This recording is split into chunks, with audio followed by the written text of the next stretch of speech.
Ya teman-teman, kembali lagi sama saya dan di sini saya mereview suatu casing gaming yang terbaru dari mereknya Venom RX yang serinya adalah Icon di sini ya serinya. Dan juga di sini boxnya maupun di sini casingnya sangat besar sekali karena tipenya ini dia tuh ATX bukan yang MATX. Dan juga di sini terbilang harganya murah sekitar 500.000. Apakah rekomend atau tidak? Bukan cuma itu, 500.000 tersebut dia tuh sudah bonus sama 4 free fan RGB. Tetapi bukan RGB yang biasa, tapi ARGB seperti contoh yang ada di sini untuk gambarannya ARGB bisa diganti melalui tombol yang ada di bagian atasnya sini. Ada tombol reset, tombol LED dan juga tombol power sebelahnya lah. Jadi dengan harga 500.000 kalian bisa mendapatkan 4 free fan juga ARGB. Murah banget sih kalau yang ini ya. Dan tapi kita akan lihat apakah ini rekomend atau tidak dari segi harganya. Kita tes seperti biasa dari segi kelebihan maupun kekurangannya, serta sirkulasi udaranya apakah ini bagus atau tidak. Kalau menurutku pribadi, kalau saya tebak di awal, ini tuh bagus. Karena di bagian depannya tersebut di sini, dia tuh tipenya mesh, bukan yang tipenya flat. Jadi bisa dibilang ini bagus. Supaya lebih yakin, kita akan lihat aja nanti di reviewnya aja di akhir video untuk tes suhunya. Dibuka maupun ditutup apakah bagus atau tidak sirkulasi udara di bagian sampingnya sini. Intinya seperti itu. Dan sebelum itu sebelum saya jelaskan apa aja spesifikasinya yang ada di sini dan juga mereviewnya, jangan lupa klik subscribe dan pojok kanan bawah ya, tinggal diklik seperti itu. Dan di sini boxnya saya bacakan dulu dari segi spesifikasi yang ada di bagian belakangnya sini ya, spesifikasinya. Kalau di bagian depan cuma ada kayak fiturnya lah, seperti contoh tempered glass. Ini ada tempered glassnya, dia tuh ada bezel hitamnya supaya lebih bagus atau lebih menarik untuk view PC-nya yang kita lihat yang enak-enak atau yang bagus-bagus lah. Dan juga 3 fan font di bagian depan tersebut support sampai 3 fan. Kalau 14 cm kemungkinan juga support karena ada 2 slot di bagian kiri kanannya. Ada HD audio di bagian atasnya sini dan juga USB 3.0 serta base airflow. Apakah iya atau tidak kita akan lihat aja nanti di reviewnya yang serinya Icon. Dan saya bacakan dulu untuk spesifikasi yang ada di sini dulu. Untuk yang pertama, ini itu untuk graphic cardnya dia itu support sampai 360 mm di bagian sini sampai ke sini. Triple fan support lah untuk yang ini, untuk casingnya. Dan juga CPU coolernya support sampai 160 mm dari sini ke sini. Kalau 165 mm dia itu sangat tinggi sekali. Berbeda seperti casing pada umumnya, itu support paling maksimal di 160 mm. Kalau yang ini 165 mm berarti support sama sebuah CPU cooler yang menggunakan pipa, jadinya aman untuk yang ini. Bagus lah. Dan juga di sini support sampai ATX, MATX maupun ATX dia itu juga bisa. Tapi lebih bagus kalau memakai yang ATX sih supaya lebih full dari atas ke bawah. Seperti contoh nanti ya saya uji ya, saya menggunakan Mobo ATX. Kalau MATX juga bisa sih. Tetapi ada longgarnya di bagian bawah. Dan juga di sini dia itu support sampai HDD 3,5 inch 2 dan juga SSD 2,5 inch 2 di bagian dalam sini. Kalau saya lihat di bagian bawahnya sini ada bracketnya juga sih untuk harddisk, jadinya aman lah. Serta di bagian panel I/O di bagian sini dia tuh ada tombol powernya, reset, USB 2.0 ada 2, audio 3.0 ada 1 dan juga tombol untuk mengganti warna LED di bagian fan-nya yang ada di sini. Karena nanti pengennya dia tuh RGB, jadinya lebih bagus lah daripada RGB. Bisa diganti-ganti warnanya sesuka kalian. Serta di sini dia tuh support fan di bagian depan 3, di bagian atas 2, di bagian belakang 1 untuk 12 cm. Kalau water cooling dia tuh support 360 mm atau triple fan di bagian depannya sini. Jadinya aman untuk yang ini kalau memakai yang liquid cooler maupun water cooler yang 360 mm. Untuk di bagian atas ini, untuk liquid cooler dia itu juga bisa-bisa aja sih, tapi mepet juga dengan Mobo. Tapi lebih disarankan di bagian depan aja untuk water cooler maupun liquid cooler. Maupun di belakang juga bisa untuk yang 12 cm aja. Seperti itu untuk spesifikasi yang ada di sini ya. Saya kasih bawah dulu supaya lebih longgar. Sinilah. Terus saya buka dulu di bagian sini untuk kacanya supaya lebih kelihatan dalamnya seperti apa. Harus hati-hati karena di sini ada tempered glass. Membukanya tidak memakai jendela, cuma di baut aja. Bautnya juga panjang banget sih untuk yang ini ya. Berbeda pada umumnya. Ini aku ambil dulu.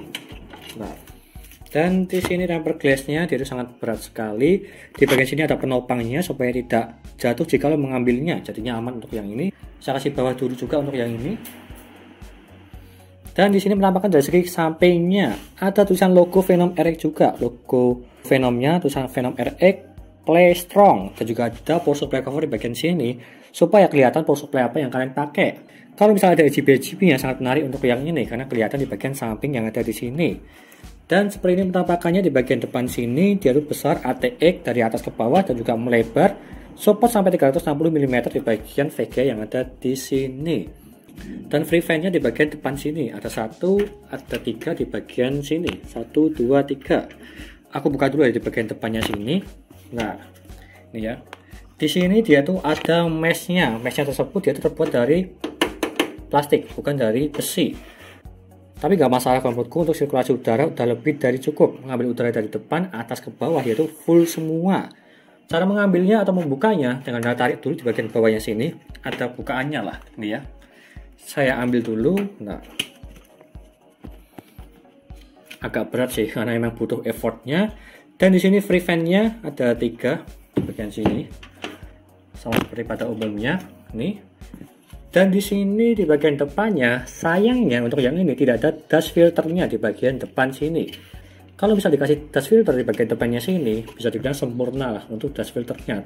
Tapi kalau yang ini belum ada dust filternya sama sekali. Tapi nggak masalah sih, ya wajar lah dengan harga 500.000 mendapatkan seperti ini.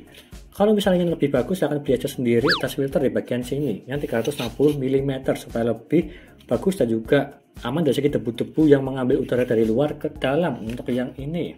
Tetapi kalau yang ini sudah terbilang bagus sih kalau menurutku pribadi, dengan harga murah. Seperti ini penampakannya di bagian depan, ini plastik. Dan saya buka dulu di bagian belakangnya sini, supaya kita lihat apa aja di bagian belakang, apakah ada slot hard disk maupun SSD-nya. Di sini setnya tersebut dia tuh terbilang flat, tapi dia tuh terbantu dengan di bagian sini. Di bagian sini dia tuh ada rongga-rongganya sekitar 2-3 cm. Jadinya untuk menata kabel dia tuh aman lah. Di bagian sini atau di bagian sini contohnya. Sangat jelas sekali. Dan juga di sini seperti yang Anda lihat ada bracketnya juga, hard disk di sini bisa kalian ambil dan juga bisa Anda lepas maupun pindahkan di bagian sini maupun di bagian agak kemaju sedikit. Tergantung selera kalian. Di sini ada tempat power supply-nya dan juga ada tutupan busa di bagian power supply-nya. Jarang-jarang ada sih untuk yang ini. Serta di sini ada 4 molek ya, 4 kabel molek untuk fan-nya, 1, 2, 3, 4. Serta ada kabel juga di sini untuk mengatur dari segi LED-nya. Ini ada LED SW sudah tertancap di sini dan kalian bisa menggantinya di bagian atas ini, bagian pojok sebelah untuk tombolnya. Bukan tombol reset karena ada sendiri, tombol power, reset dan juga tombol LED SW di sini untuk mengganti RGB-nya. Jadinya lebih komplit. Di sini tersebut untuk SSD bisa kalian pasang di bagian belakangnya sini, 1, 2. Dan juga hard disk bisa kalian pasang di bagian sini, 1, 2, atas bawah lah. Tergantung selera kalian. Di bagian sini ada lubang-lubangnya juga semua. Kabelnya dia itu juga flat. Aku ambil dulu benar ya. Aku ambil ini. Dia tuh kabelnya flat semua. Dari segi front panel USB 3.0 dan juga di sini audio maupun USB. Jadinya ini terbilang bagus lah. Berwarna hitam semua. Meskipun di sini USB 3.0-nya dia itu tidak flat. Jadinya nggak masalah sih untuk yang ini aja. Kalau yang ini dia tuh flat semua dan juga berwarna hitam. Dan di sini ada baut-bautnya semua, dia tuh komplit dan juga ada cadangannya juga di bagian sini. Seperti contoh ada kabel disknya dan juga ada karet-karetnya juga. Ini untuk memasang di SSD-nya di bagian belakang sini juga bisa memakai ini. Jadinya komplit untuk baut-bautnya semua. Ya seperti itu untuk kurang lebihnya. Dan kita lihat di bagian atasnya sini, dia itu ada dust filter. Nih ya, bisa Anda ambil. Seperti contoh yang ada di sini, fan 12 cm maupun 14 cm dia itu support karena ada slotnya juga di bagian sini untuk 14 cm. Jadinya bebas memakai yang 14 cm maupun 12 cm. Kita pasang lagi. Dan juga di bagian bawahnya sini, dia itu ada dust filter di bagian power supply-nya untuk menyaring debu di power supply kalian supaya tidak kotor. Dan juga di sini ada kakinya serta busanya. Kakinya terbilang cukup tinggi juga untuk yang ini. Sekitar 1,5 cm lah untuk yang ada di sini atau 1 jari di sini untuk tingginya. Dan juga ada peredamnya, ini terbilang sangat bagus sekali di harga 500.000. Karena jarang-jarang ada yang tipenya seperti ini untuk di harganya 500.000. Apalagi udah free 4 fan. Kalau Venom RX dari dulu sampai sekarang emang bagus-bagus sih. Seperti contoh yang saya review di kemarin itu yang Gotham, dia itu juga bagus banget. Dengan harga murah dan juga ada free fan-nya. Kalau yang ini salah satunya juga. Cuma beda tampilan aja dari Gotham ke Icon. Seperti contoh yang ada di sini. Ya seperti itu aja untuk penjelasannya. Dari segi casing yang saya bongkar yang ada di sini, penjelasan lebih detailnya lah. Untuk kekurangan maupun kelebihannya kita kasih lihat aja habis ini untuk reviewnya. Serta suhunya jika lo memakai kaca di bagian samping dan juga ditutup, apakah bagus atau tidak sirkulasi udaranya. Tapi saya kasih fan juga di bagian atas nanti ada 2 lah untuk pengujiannya, supaya fannya tersebut ada 6, di bagian depan 3, atas 2, di bagian belakang 1. Seperti itu aja penjelasan dari saya untuk yang awalnya yang ada di sini. Lanjut ke reviewnya, yuk.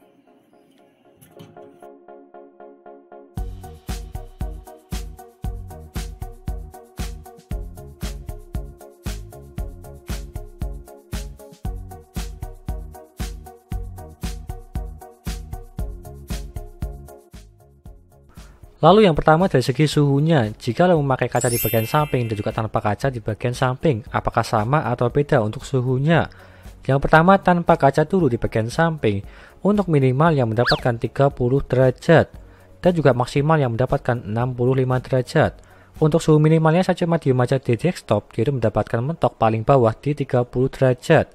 Dan juga maksimalnya saya tes di Cinebench R15 5 kali berturut-turut dan dia mentok di 65 derajat untuk yang ini.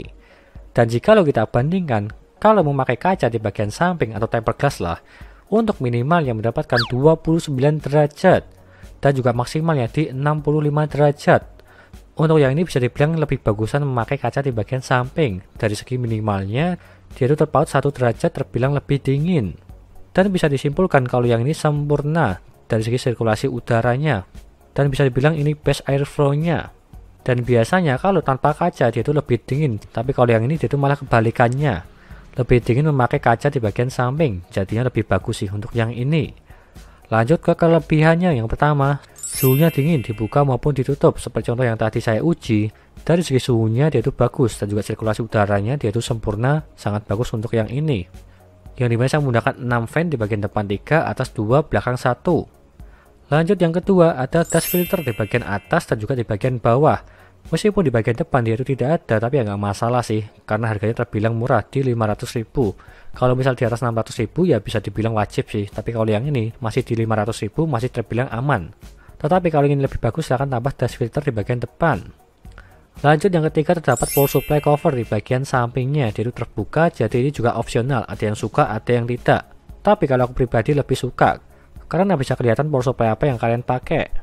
Apalagi kalau ada RGB supaya lebih menarik dari segi estetikanya untuk yang ini. Lanjut yang keempat, support CPU cooler 165 mm dan juga radiator up to 360 mm. Kalau yang ini untuk CPU cooler dia itu support semua lah, bisa dibilang seperti itu. Dari CPU cooler menggunakan pipa maupun menggunakan radiator, water cooler maupun liquid cooler. Dia itu support up to 3 fan atau 360 mm di bagian depan casingnya ini. Lalu yang kelima, kabelnya flat hitam semua, dari USB 3.0, front panel, USB maupun audio. Meskipun di bagian USB 3.0 nya tersebut dia tuh cuma agak tebal, tapi ya nggak masalah kalau yang ini. Di bagian USB 3.0 nya dia tuh jarang ada yang flat, kecuali di kelas harga di atas 1 juta untuk yang ini. Lanjut yang keenam, terdapat rongga 2 cm di bagian belakang casing untuk memanajemen kabel supaya gampang ditutup untuk kabel-kabel yang berserakan di bagian belakang, jadinya aman lah untuk membuka maupun menutup set panel di bagian samping belakang.